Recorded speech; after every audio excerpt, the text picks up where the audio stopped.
So today we'll discuss about the physical and electrical characteristics of MOS transistor, which is of relevance to the design of digital circuits. Now let us see first of all this most the MOS structure. Okay, so it has three layers. The topmost layer is a metal gate electrode. Later on, it was replaced by self-aligned polysilicon. Okay, then you have got the middle layer insulating oxide silicon dioxide, and the bottommost layer, the bulk p-type bulk semiconductor lightly doped silicon substrate. Okay, and we know that the product of free electron and holes concentration, okay, they satisfy the mass action law given by Ni square, where Ni is the intrinsic concentration. Okay, it is the intrinsic concentration depends on temperature, and normally at room temperature, that means 300 degree Kelvin, we have the value to be 1.45 into 10 to the power 10 uh, ions per cubic centimeter. Okay, and N and P are the mobile carrier concentration of electrons and holes respectively. Okay, and also assume that the substrate is uniformly doped with acceptor, that is trivalent impurity like boron or indium concentration, Na. A for acceptor, the equilibrium electron and hole concentration in p-type substrate are given by this. So NPO means N for the free electron concentration, and subscript P means it is the free electron concentration in p-type substrate, and 0 means at equilibrium. So this is given by Na square by Na, because Na is almost equal to PPO. That means the whole concentration in p-type semiconductor, p-type substrate. Okay, and Na is quite low. That means 10 to the power 15 to 10 to the power 16 per centimeter cube, whereas this is Ni is 10 to the power 10. So 10 to the power 15 being or 5 orders of magnitude higher. So we can take this approximation. And bulk electron and hole concentration, these that means these equation are valid in regions away from the surface where substrate and oxide layers meet. Okay, so surface means the interface of the oxide and the underlying p-type silicon substrate. Okay, now let us see. It is our motive to go to the concept of threshold voltage. Okay, which is of relevance to digital circuit design. So in order to build up the concept of threshold voltage, let us see, take some take some concept from the uh, basic physics of semiconductors. Okay, so that means let us look into this energy band diagram of a p-type silicon substrate. Here, E0 is the free space or vacuum energy level. Okay, and EC is the bottom of the conduction band. EV is the top of the valence band. Okay, and note that it is a p-type silicon substrate. We are talking about how the n-type semiconductor is built up. So EC is the conduction band edge, the bottom of the edge. And we have got the difference between the free space or vacuum energy level and EC to be known as electron affinity, which we denote normally by the Greek letter chi. This is a chi. Okay, Q multiplied by chi. You see that if these are all, see, potential and energy are interrelated. Whenever you multiply potential by the charge of electron, it becomes the energy.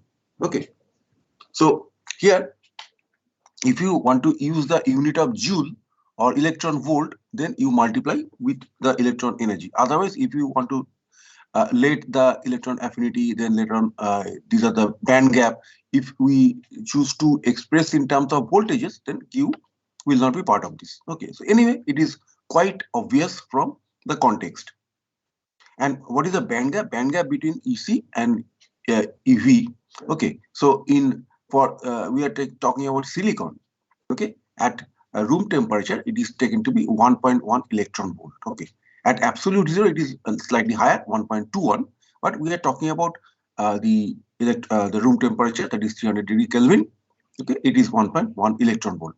Okay, so EC and the difference of EC and EV difference. And you see that as it is a p-type semiconductor, so location of the equilibrium Fermi level, EF. Okay, F for Fermi. This depends on the type of dopant and doping concentration in silicon substrate. That is very important. We are talking about p-type silicon substrate. So note that EFP, again, this P comes from the fact that we are referring to a p-type silicon substrate. Okay, so in normal p-type silicon substrate, EFP, that means the equilibrium Fermi level, will always be below the intrinsic energy level, EI. EI stands for intrinsic energy level. Sometimes we refer to it as mid-gap energy level. Note that EI is bang at the middle of the band gap. So that means EC minus EI equal to 1.1 divided by 2 or 0.55 electron volt. EC minus EI as well as EI minus EV. Okay, so EC, EI, EV, these are the salient energy levels. Okay, however, EFP, that's this equilibrium Fermi level, it depends on the amount, the type of impurities as well as the amount of dopant concentration. So EFP for p-type semiconductor is below EI, whereas for n-type semiconductor, EFN would have been above EI. Okay, and also note that higher is the doping concentration, further EFP is away from EI. Okay, sometimes we talk about degenerate semiconductor, which is very highly doped p-type semiconductor, let us say, to the tune of say 10 to the power 25 or 24, something like that. So for those, EFP may be coincident with EV, but we'll talk about that later. Okay, so for the timing, normally for p-type semiconductor, EFP lies somewhat below EI. Okay, right. And what we define Fermi potential of Fermi potential phi f, it is a function of again temperature and doping. It is given by EF minus EI by Q. Okay, so here as you see, as it is EF minus EI by Q, so it is negative. So for p-type semiconductor, Fermi potential is negative, whereas for n-type semiconductor, it would have been positive. Okay, and it can be expressed in terms of the dopant concentration also. That means phi f p equal to kT by Q log to the base E Ni by capital Na. Na is the acceptor concentration of the p-type semiconductor.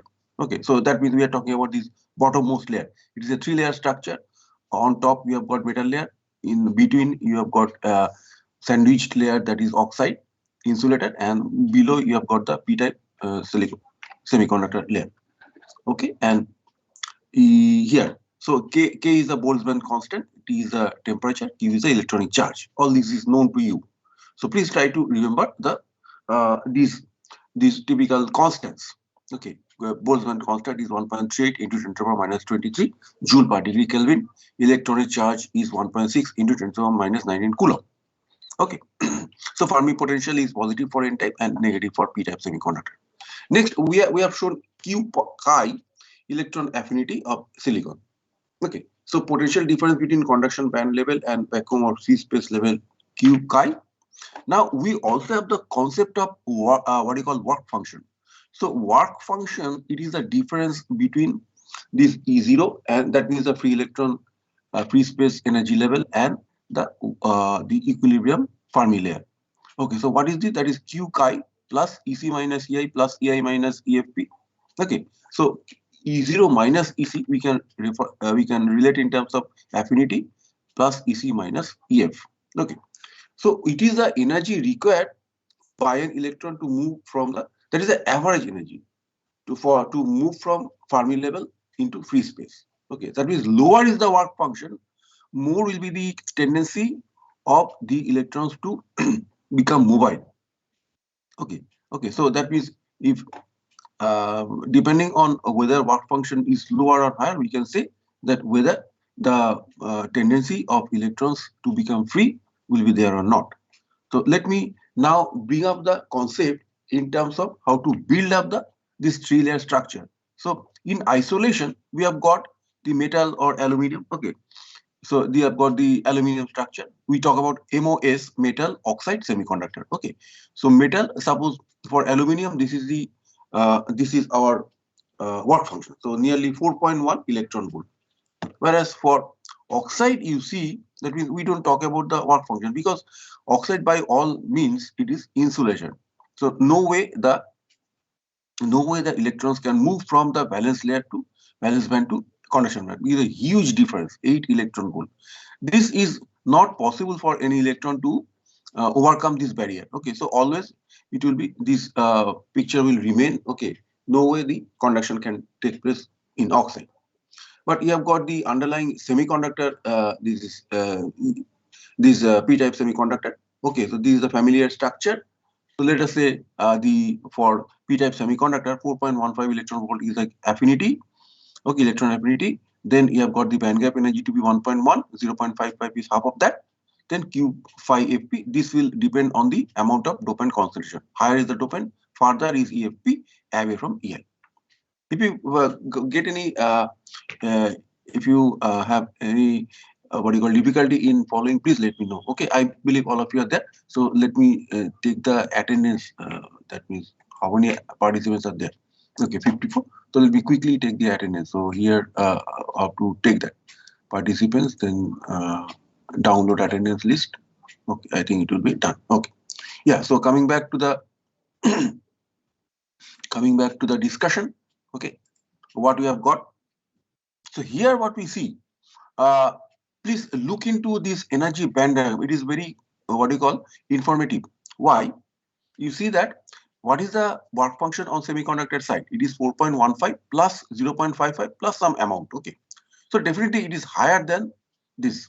Here the work function is only 4.1, whereas it is nearly 5 volt. 4.15 plus 0.55 that becomes 4.7 plus something. Okay, so it will be definitely higher than this. That means the lower is the work function means the electrons in metal will require lower energy to to circumvent this difference. So that means the tendency of metal to release free electrons will be more compared to semiconductor. Okay. So as aluminum, the metal has lower work function 4.1 compared to p-type semiconductor. Electrons will have a tendency to flow from higher energy states to the lower energy state. That means the electrons from metal will tend to migrate to the semiconductor side, and across the oxide, it will thereby lead to the development of a potential drop. Okay, that means if electrons tend to leave this side and go to this side, then after the migration of electrons take place from metal layer to semiconductor layer, the positive potential will develop on the metal side and negative potential on the semiconductor side. Okay, right. So charge is stored on both sides of the insulator, and that means it can be shown. All of you have studied that it will be a thin layer of what do you call positive charge will stay on the metal side as the electrons have migrated from metal to p-type semiconductor side. Okay, charge is stored on both sides of the insulator, and a voltage drop occurs across it. So metal is at a positive potential with respect to p-type semiconductor, and also you see that as this side becomes positive with respect to negative side, so positive voltage will tend to repel the positive carriers, that means the holes. So holes will tend to, that means the free holes will have a tendency to flee the surface side and move over to the bulk. Okay, then what will happen? You remember that the product of N and P, that means free electron and the holes, equals Ni square. So as the population of P comes down, what will be the effect? The free electron concentration will tend to go up. Okay, that means in the surface, near the surface of oxide and semiconductor, okay, the whole population will be less compared to that in the bulk. Okay, and how we can show it through the energy band diagram. You see that EFP will be farther away from EI towards the bulk compared to that in the surface. Why? The reason is that the whole population near the surface, near the interface of oxide and semiconductor, is less compared to that in the bulk. So that's why there will be a tendency of the band to bend towards the in this manner. Okay, so this is the reason for band bending. Okay, I have explained it in the writing also. Okay, as whole population is reduced at the surface, oxide semi interface, electron population increases to keep this electron for where it is coming. These electrons will be coming. You can question. Okay, some of the electrons have migrated from metal side. Okay, they will constitute some electron concentration, right? Okay, and also here we are not showing the source and drain. We are showing only three surfaces. So some minority carriers will be there. In principle, the current depends on the majority carriers. That means the holes here. But still some minority carrier can be present also. Okay, right? So to keep the product Pn constant, the whole population will be reduced here, so that that will explain the band bending here. That means Ei will tend to move towards the EFP and consequently the other structure. Now this, that means the difference in work function of the metal. This is 4.1 here. This is nearly 4.9. Really zero point 0.8. That will lead to some band bending, and also there will be a potential drop across the MOS system. Okay. Now there is something called flat band voltage. What is this? That means flat band voltage is some externally impressed voltage that will result in the unbending. That means in this is the picture in equilibrium, mind you. At when you talk about equilibrium, there is no external impedance, like no potential, no what do you call lighting, okay, no magnetic field, nothing like that. Okay, only at equilibrium, that means by itself, this band bending will take place when we build up the three element structure. That means metal oxide semiconductor. When you are having a composite system consisting of the three layers, consist of metal oxide semiconductor, this will naturally take place, and you see that the Fermi level at equilibrium of the system, it is same throughout. So on this side we are writing EFM because FM M stands for the metal, and FP P type for the lightly doped P type semiconductor. But this is same throughout. Okay. Now when you talk about flat band voltage, what we understand, this is the amount of voltage that will be externally impressed on the system so that the system returns to this structure.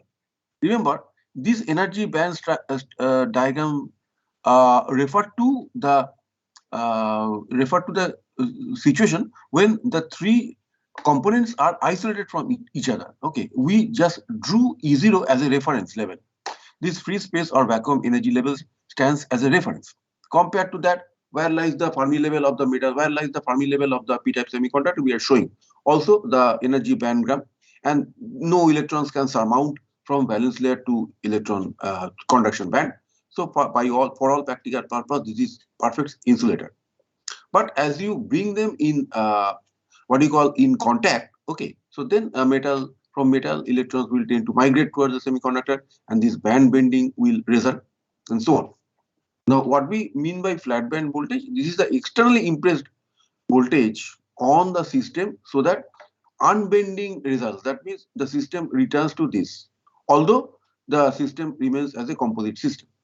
Okay. So how to calculate that? Very easy. Consider a MOS structure. We refer to all the numerical figures in this diagram. Okay. So first of all, let us say we have got a MOS structure made of P-type doped silicon substrate, silicon dioxide layer, and a metal gate layer. Okay, equilibrium Fermi potential of doped silicon we are showing, that is Q5FP equal to 0.2. So it means that this is a difference. EI and EFP, this difference is 0.2 electron volt. Now calculate the built-in potential difference across the MOS system. So for silicon, we know that this 4.15 work function for silicon is Q chi plus EC minus EF. Okay, and EC minus EF, you introduce EC minus EI, that is 0.55, EI minus EF, that is 0.2. So what are the figures? This is 4.15, this is 0.55 plus 2, it becomes 4.9. And on this side, you have got 4.1 electron volt to be the work function of the metal, that is aluminium. Okay, so if a voltage corresponding to this potential drop or potential difference is applied externally between gate and substrate, the energy bands become flat. Okay, that means band unbending results. Okay, so compensating the band bending at the surface. And this flat band voltage, thereby it becomes it is nothing but the difference of work function between 5M and 5, so minus 0.8. 4.1 minus 4.9, it is equal to 0. Minus 0. That means on the metal side, if you have to put a battery where the negative pole is towards the metal and positive pole is towards the semiconductor, if we apply that, then the band will become unbent. That means we return to this surface, although the system will remain composite. Okay. So applied negative potential of minus 0.8 volt to metal side with respect to P-type. Yes. Yeah. Sir, yeah. Yes, sir. Sir, does this flat band voltage actually opposes the tendency of electron coming from metal to semiconductor? Yes. Yeah. That means That means, yes, Priyank. So good question. So that means what it will do, you see, naturally, when you earlier these were in isolation. So when you bring them in close contact, what will happen is that the electrons overall, the on an average, the electrons have higher energy on the metal side. Okay, as the work function is lower than that on the p-type semiconductor side. So there will be a natural tendency of the metal to sorry, of the electrons to leave the metal surface and come over to the semiconductor. That means migration of electrons from metal side to semiconductor will take place. And as a result, what will happen? That this we are talking in the absence of any external impedance. So as a result, what will happen? You will see a thin layer of uh, positive charge on the metal surface. Okay, and here on the on the semiconductor side, we will see some negative charge. Okay, so remember that means concentration of some electrons have come back here. Okay. Now, if you that means as a result of that, some inherent potential drop will take place. So metal side will become positively what you call will have a positive potential with respect to negative potential, and band bending will result.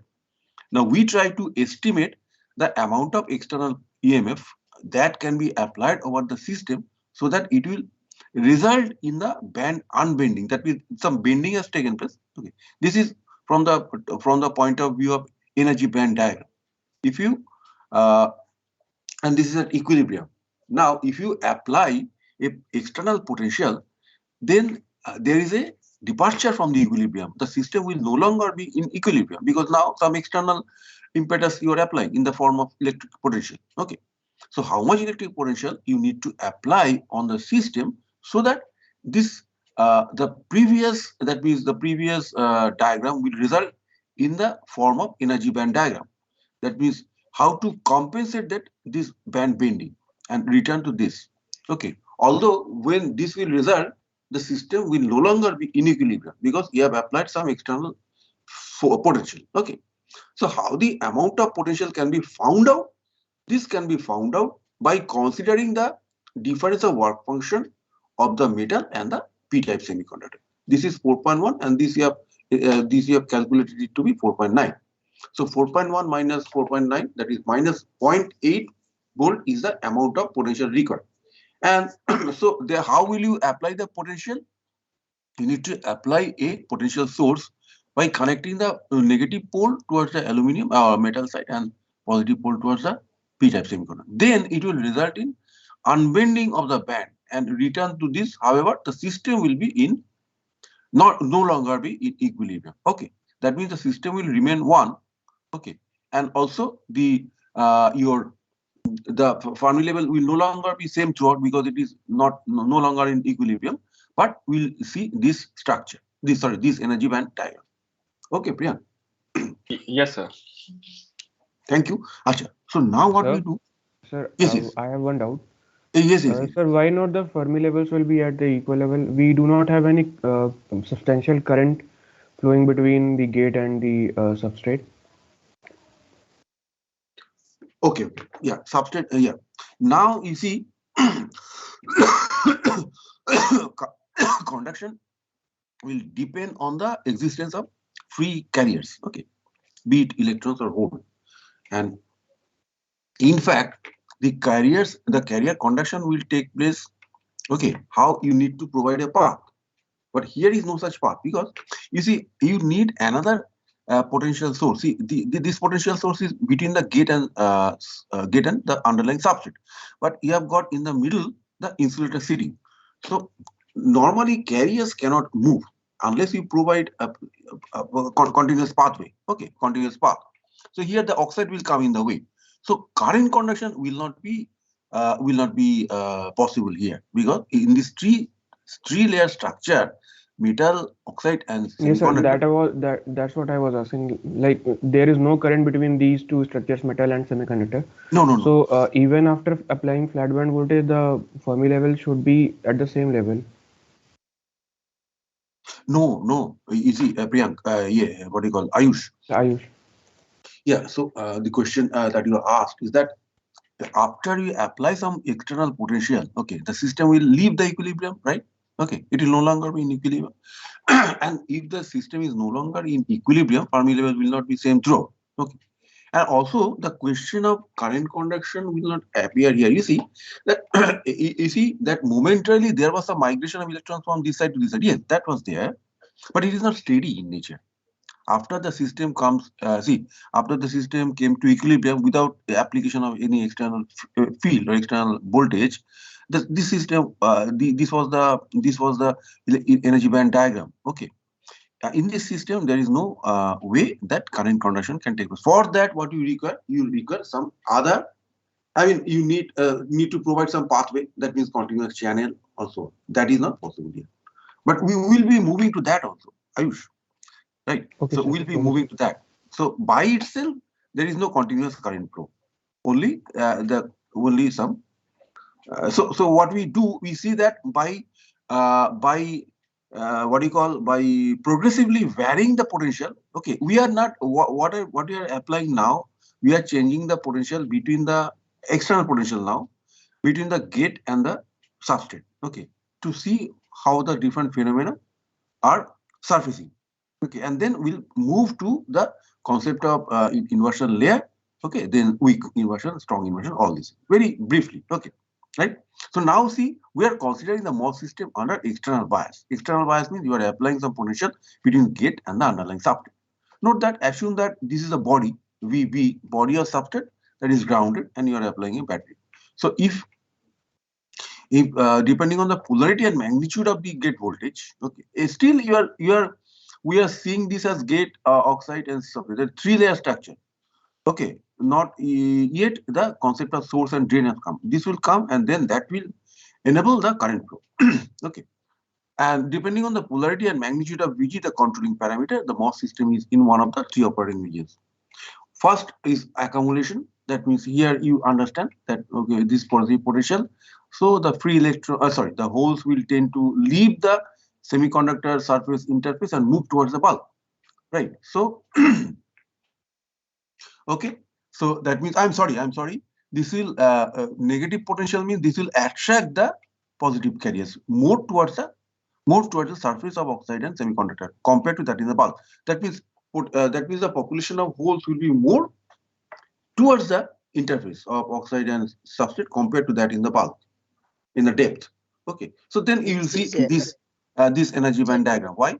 Because the nature of p-type will be more towards the near the semiconductor oxide interface rather than towards the bulk. So this will be the upward bending. Okay, this is quite easy to understand. And we see that the electric field is electric field is directed in this way. That means from the p-type semiconductor towards the metal. Why? Because as you know, E equal to minus dB dx. Okay, so direction of electric field is towards the direction of decreasing potential, right? So here it is more negative. This is very, I mean, is very easy for you to understand. Just recall. I mean, these all of you know this, but I'm just trying to what do you call, inside your memory, nothing else. Sir, So Fermi level for metal, and here also see that system is sir, not in equilibrium. So Fermi level is different on both sides. Here it is higher, it is lower. Yes, sir, sir. yeah. In semiconductor energy band diagram, is there any chance that EFP comes below the EV if we increase the p-type doping concentration? EFP comes below EV. Yeah, is there any chance? If yes, what happens in that condition to the Oh, no, no, no. semiconductor? Yeah, yeah. That is a good question. Yeah, there is a chance. Yeah, you can do it by going for what you call increasingly doping the p-type semiconductor. Yes, as we know, as we just if we remember that we commented earlier, that means the location of EFP, that is the equilibrium Fermi layer, depends on the amount of dopant concentration and temperature. Okay, so if you increasingly dope the p-type semiconductor higher and higher, increase the concentration, at some point of time EFP may be what do you call coincident with the EV. Okay, that means we talk about the degenerate p-type semiconductor, right?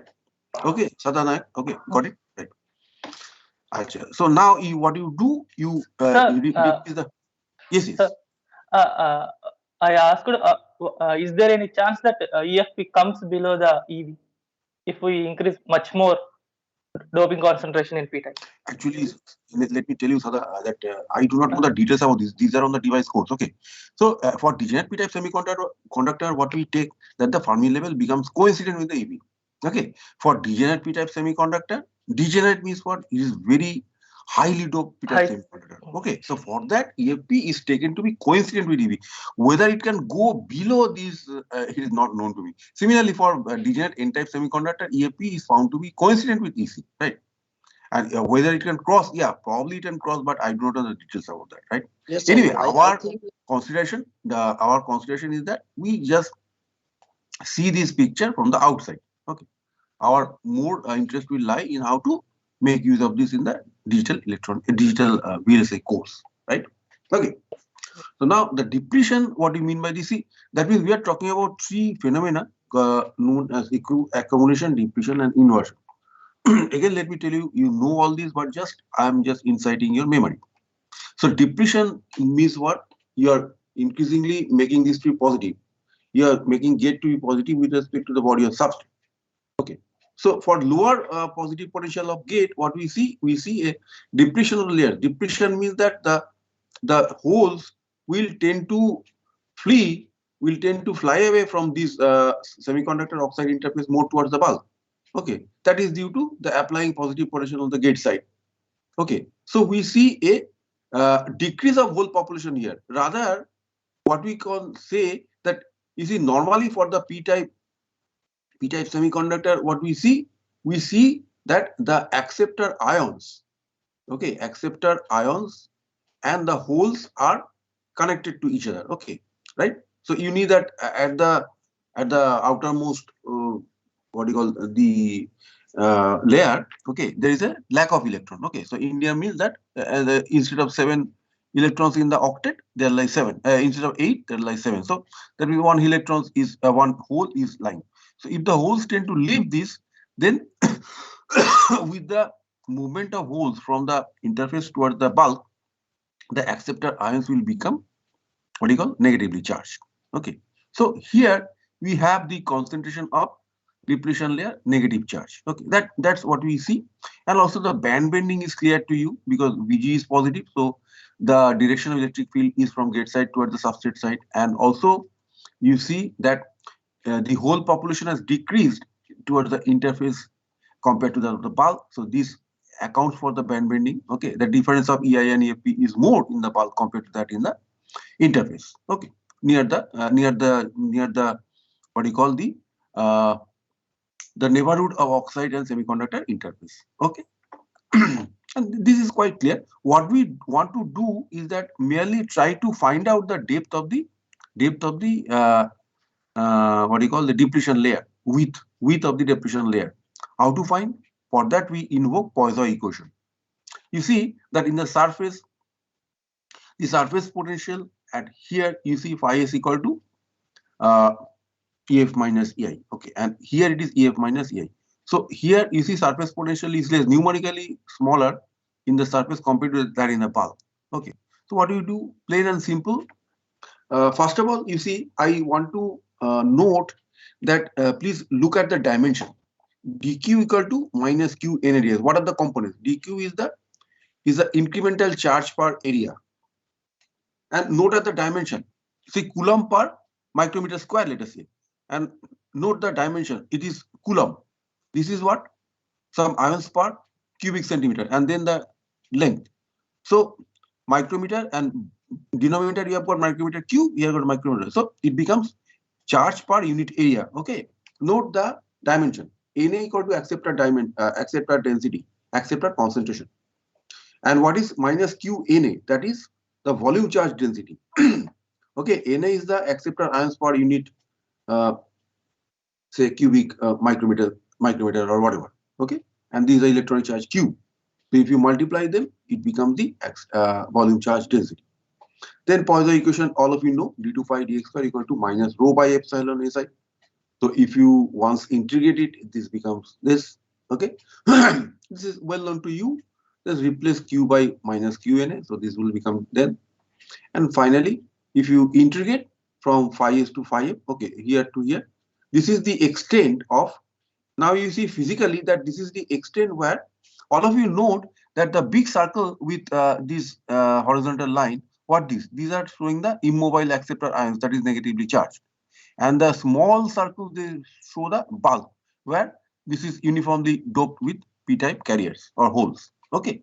So here this is lack of holes, this is charge, this is fixed charge, depletion charge. Okay. But this is here, it is no charge, it is uh, electrically neutral. Okay, this is electrically negative, this is electrically neutral. And you can find out the depth of depletion region xt equal to root over 2 epsilon si into 5 minus 5s by qn. I think this is clear, no? Any doubt?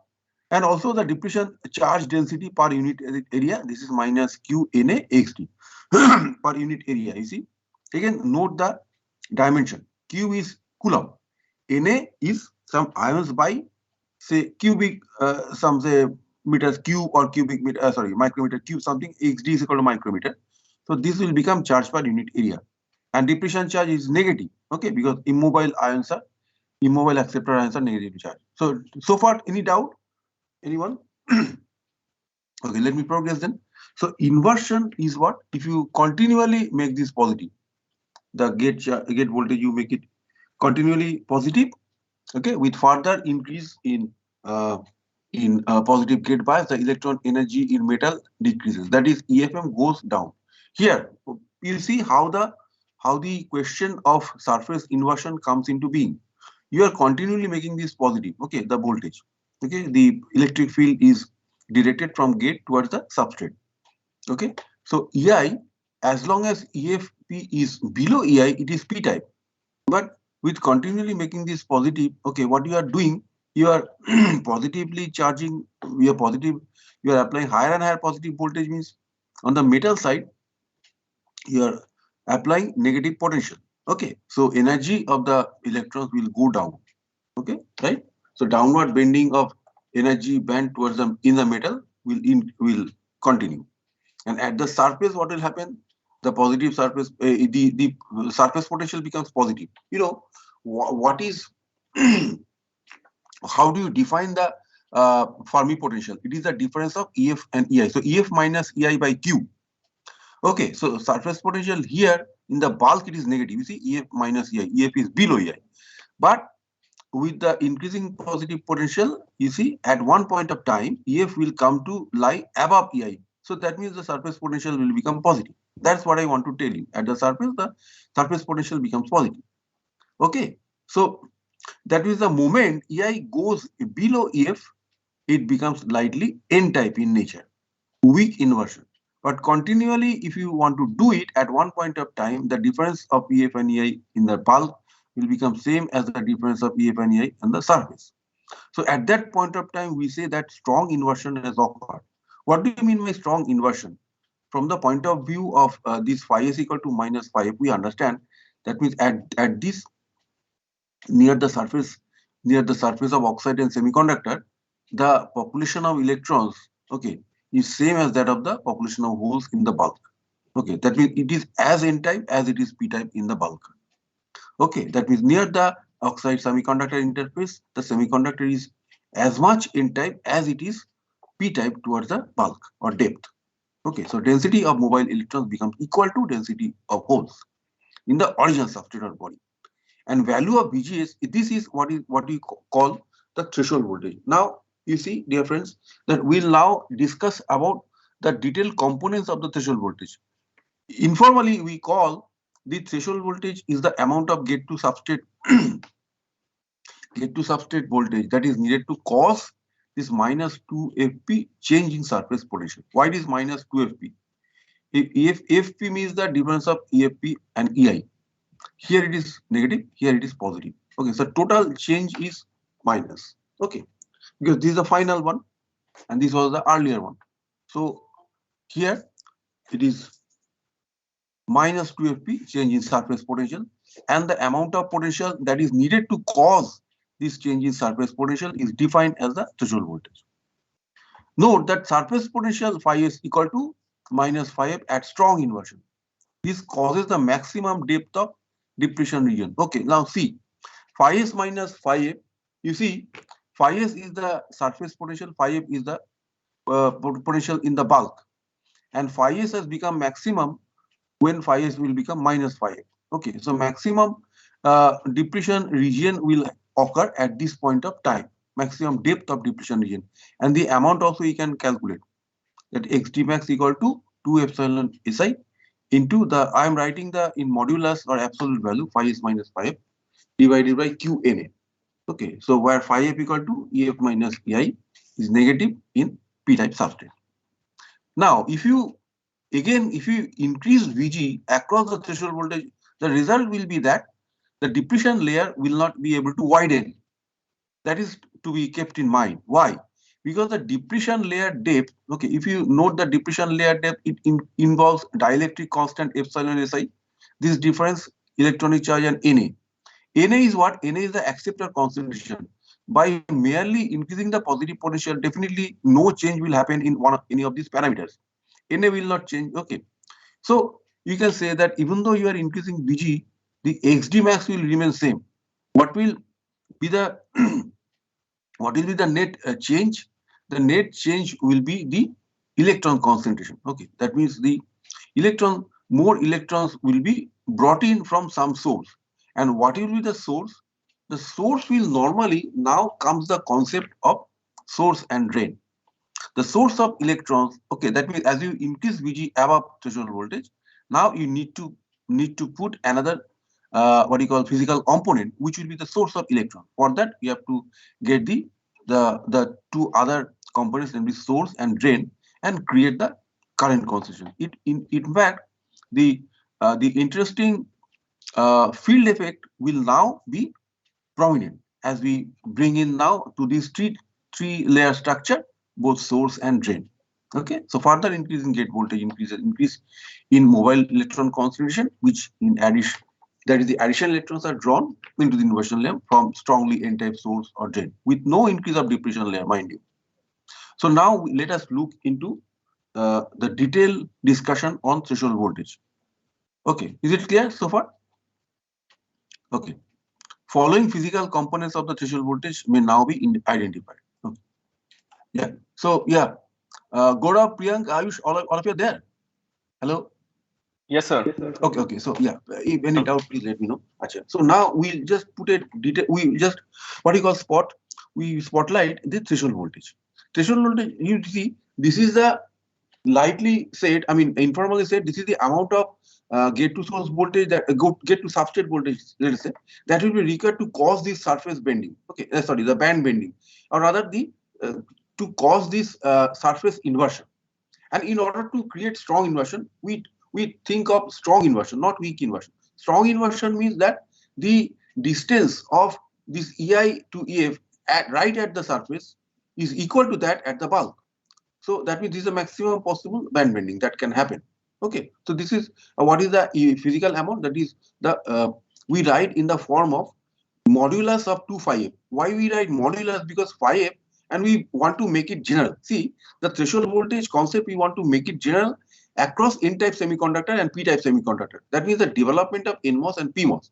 That's why we write 2 phi f with modulus symbol, because we know clearly that phi f is positive for when you are talking about n-type substrate for p-type PMOS transistor, or phi f is negative when we are talking about p-type substrate for NMOS transistor. Okay, so that's why we keep it to be modulus 2 phi. Okay, and in order to, that means now we introduce into the numerical expression of the threshold voltage different components, physical components, and in general we have got 4 different components. So what are they? Note that you take VTO equal to the threshold voltage. That means now we have got a fourth terminal, source and also drain.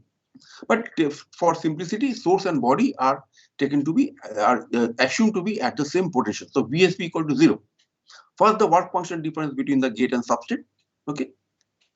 So that means first what you do, you can imagine in your mind that the first that equilibrium picture was there. Now you you did the band bending. For that, the work function difference between gate and substrate needed.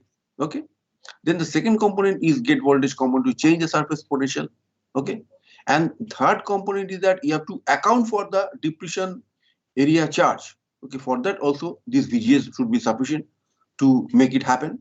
And fourth one is the gate voltage component to offset fixed positive sodium ions charge in the gate oxide and silicon oxide interval. So roughly four components are there. Let us see very quickly. So threshold voltage first component is the work function difference. That means it is the built-in potential difference of the MOS system. Phi gate minus phi substrate. Remember, phi gate means the work function of the gate, that is E0 minus EFG, and minus substrate means E0 minus EF substrate. At the same point of time, now if you replace the aluminum layer by say polysilicon layer, then what you have got? The intrinsic layer is same. Okay. So what we do? You do have with E0, bring in EI. Okay. So you see that E0 gets cancelled out. Rather, if you introduce EI, that means plus minus EI if you do. Why we are doing this? Reason is that for policy, we in general in today's transistors, mostly we see polysilicon gate. That is because of the ease of, as you know, for fabrication. Okay. For generating the photolithographic mask. Okay, it will be easier if you have got self-aligned gate, right? So mostly in today's transistors, we see for most transistors that the gate is made of polysilicon, and polysilicon and silicon substrate, they have got the same EI, common EI. Okay, so that's why if you bring in EI, the calculation of the work function difference now boils down to the difference of the Fermi layer of the substrate and the gate. Okay, because EI happens to be same for polysilicon as well as the p-type semiconductor. Okay, so this becomes simplified. And then the externally applied gate voltage to achieve the surface inversion, that is to change the surface potential by 2 minus 2fp. Okay, that is also known to you. And gate voltage component to balance out or offset the depletion region charge due to fixed acceptor ions. Now we are talking about the N-type MOS. Okay, NMOS transistor. So for it, QB0 equal to negative acceptor ions. So that is minus 2QNA epsilon Si into minus 25. And note that we are talking about zero substrate bias. That means zero bias threshold voltage. VSB, yeah. So if you don't have VSB equal to zero, that means substrate and source at different voltage levels. Note that for it, the charge will change as the depletion layer will change, the depth will change. So for it, it will be instead of simply writing minus 225, you have to write minus 12 plus VSB. So more source is more positive with respect to body. That means this will increase the depletion layer with, and also correspondingly the depletion region charge will increase. Okay, clear? So gate voltage component offsetting the charge will be minus QB by CX. That is also clear. Charge by capacitance get you the potential. And fourth one, that is to account for the non-ideal physical phenomena, namely the sodium ions fixed positive charge density QX at the interface between gate and the silicon substrate due to impurities, and this you just need to remember, due to impurities and for lattice imperfection. Mostly it is due to the positive bias sodium ions, and of course in order to counteract that, in order to offset or balance this on the gate side, you need minus QX by CX. So this is very important. All of you please pay your attention. The four components of the threshold voltage. First one, this is due to the work function difference between the gate and substrate. Okay, it boils down to the difference of the equilibrium Fermi potential of the substrate and gate. Second one is due to the need to cause the surface band bending, to cause the surface inversion, strong inversion, that is minus 2 of 5p. This 5f is what? This 5f is the Fermi layer on the p-type substrate. For n-type, when you are talking about PMOS transistor, this will become 5fn. Okay, but now we are talking about NMOS transistor, so this is 5fp. That means the Fermi layer of the p-type semiconductor, p-type substrate. Remember that. And this minus QBO by COX, we note that QBO is negative. Okay, right? So minus QBO, when I am writing, it becomes positive. Okay, and this will always remain positive because QOX, this is positive sodium ions, the positive sodium ions we have to that charge we have to counteract on the gate side. So this component will always become negative. Whereas for NMOS transistor, this will become positive. For PMOS transistor, this will become negative. And this is minus 2 phi f. So phi fp we know this is negative. So minus 2 phi fp, this will become positive. And phi gc will depend on the relative values of the Fermi layer, Fermi layer of substrate and gate side. Anyway, when we do one small numerical example, it will become clear. But please remember, this is the general expression for the zero bias threshold voltage.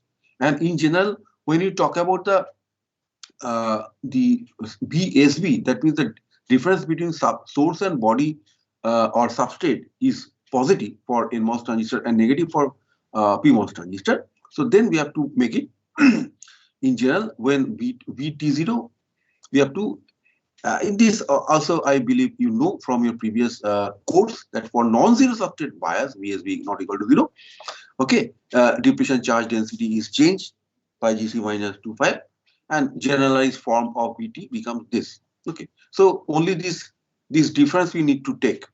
QB0 is the zero bias threshold depletion region charge, and QB for non-zero. Non-zero means when VSB is not equal to 0, then what is the depletion charge resulting? The difference of that will account for. Okay, so here finally we get the generalized expression of threshold voltage is zero bias threshold voltage plus gamma multiplied by this expression. What is gamma? Gamma is referred to as a substrate bias or body effect coefficient. Gamma involves electronic charge. This substrate acceptor concentration for NMOS transistor, donor concentration for PMOS transistor. Then this epsilon Ci, that is silicon dielectric, the dielectric constant of silicon. The COX is the gate capacitance per unit area. Okay, so this is clear. Now we will make use of this expression very often. So this is an important expression that you should keep in mind. Okay, VSB is the relative potential between source and body or source and substrate. Okay, is it clear, all of you? Any doubt? Okay, Aditi, Meena, are you there? Hello? Yes, sir. Okay, any doubt so far? See, this expression, what we say, this generalized expression of threshold voltage will involve the zero bias threshold voltage plus gamma, where gamma is the body effect coefficient or substrate bias coefficient. Okay, it is this expression. Please try to remember root over 2q Na epsilon Si divided by COX, where COX is the gate capacitance per unit area. All of you, please keep in mind the various units that are involved with different physical parameters. COX is not. What will be the unit of COX? Anyone? Let me ask. Okay, so yeah, Alex, are you there? Alex. You see, I have told you Hello, that in the middle of class I'll ask some question, and if you are found to be absent, okay, so that will deduct some mark from your internal answer. So Alex, what is the unit of COX? Can you tell us? COX. What is it practically? Alex? it would be in micrometer range. No. What is the unit of COX? First of all, tell us what is COX, and then tell its unit. It would be outside capacitance. Only outside. So what is the units then? Microfarad or farad?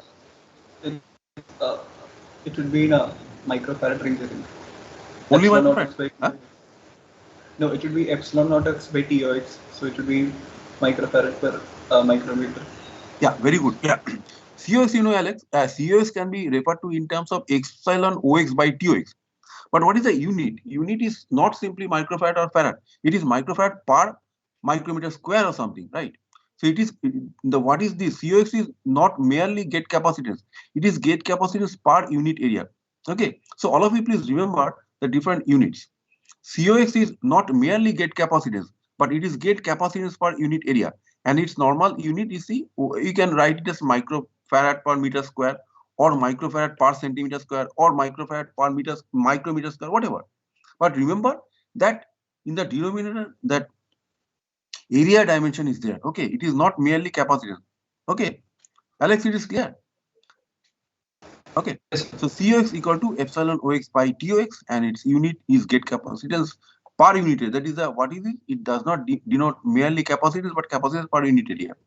So say microfarad per micrometer square or microfarad per centimeter square, so on. And epsilon AI SI, this value will say later it is 11.9 something into this thing. It's a dielectric constant. Na is some, and so here please try to remember this expression. That means generalized threshold voltage will be talked about by sum of zero bias threshold voltage plus gamma into this expression. Okay, so minus 2 phi f, where phi f is the uh, Fermi level. Okay, that means it is nothing but, if you are asked to express this phi f, I know all of you can do it. EF equal to EF minus EI by Q. Okay, so you can express this in terms of voltage or in joule or electron volt, whatever. Okay, so all of you please remember this. Find VT0. What is this? That is the work function difference of gate and substrate. Minus 25, that is the required band bending. QBO, this is a zero bias depletion area charge. QOX, this is, you see why, where from where OX is coming, because this refers to the positive charge that is found at the interface of oxide and semiconductor. That is mostly related to some imperfection at the lattice, as well as some you can say some presence of traps, presence of what you call the impurities. Okay, right? So these will always be there whenever whether you think of PMOS transistor or NMOS transistor. So this is a very general expression. And VT0, this zero stands for the zero bias relative zero potential between source and body. Okay, so VT0 equal to phi GC minus 2 phi F minus QBO by CX minus QX by CX. And CX is the gate oxide capacitance per unit area. So remember, do not forget. QBO also similarly, you see, what is the unit of this? VT0 will be voltages. Okay, so when you are talking about the work function difference, you have to relate it to volts. This is also surface potential change minus 25. Its unit will be volt. And QBO, this is depletion charge per unit area. This is gate capacitance per unit area. So per unit area gets cancelled from numerator as well as denominator. Okay, and this corresponds, VT0 corresponds to VSB equal to 0. In general, VSB may not be equal to 0, right? For past transistor, you remember, for past transistor, source and body are at different voltages. Okay, for all the NMOS transistors, you know that the body or substrate is connected to the signal system ground. Okay, so however, the source is not always connected to signal ground. Okay, for past transistor, but in particular, source is never connected to signal ground. So VSB is not equal to 0.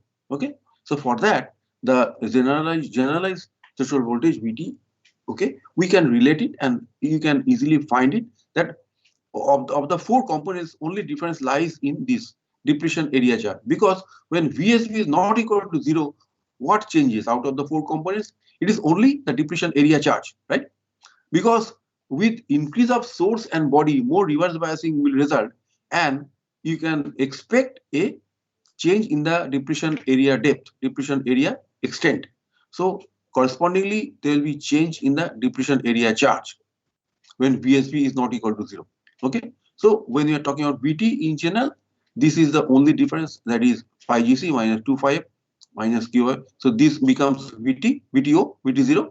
Okay, and to account for this QB minus QBO, okay, you need to, we are not going into details. So all these components are there. Remember, QB consists of this term, 2Q NA epsilon. So from these two upper expressions, you can easily relate it to this. Okay, that means QB minus QBO by CX, we can relate it in terms of phi into this. Okay, where all these terms are present. Clear? So, and you tend to abstract the Q, NA, epsilon, SI, and CX within the term gamma, where gamma is referred to as the body bias coefficient or substrate bias coefficient or even body effect coefficient. Is it clear to all of you? So please try to remember this expression. Okay, Ambuj, Ankit, Ankur, any Yes, sir. doubt? No, sir. No, sir. I think you have to. I think we'll have class now, no? Okay. Yes, sir. So let us meet on Monday. Sorry, let us meet on Wednesday. But still, you have got any doubt, you can ask. No problem. Okay. Sir, Yes, yes, yes. Any doubt? Yeah. sir, can you upload these notes to? Yes, yes, yes. Sorry, sorry. I